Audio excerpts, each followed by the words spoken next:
Right. Sabarimala దేవస్థానం ఇవాళ రాత్రి 11 గంటలకు మూసివేయనున్నారు. మొత్తం మీద దర్శన వేళల్లో కూడా మార్పులు చేశారు. మరకవేళ్ళు సేవ తర్వాత మళ్ళీ 30వ తేదీన శబరిమల టెంపుల్ ఓపెన్ చేసే అవకాశం కనిపిస్తుంది.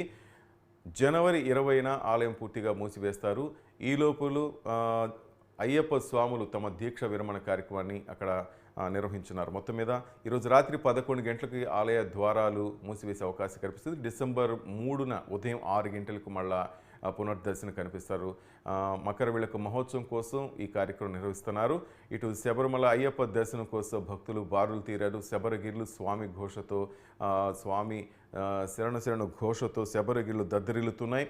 అటు దాదాపు 7 నుంచి 8 గంటల సమయం పడుతుంది. అయితే ఈ సాయంత్రం కల్లా రాత్రి 11 కల్లా ఈ దర్శన కార్యక్రమాన్ని పూర్తి చేసి రేపటి నుంచి రాత్రి 11 తర్వాత దర్శనాన్ని నిలిపేసే అవకాశం కనిపిస్తుంది. 30వ తేదీ ఉదయం 6 గంటలకు మళ్ళా స్వామివారి సన్నిధిలో స్వామి దర్శనం కల్పించనున్నారు.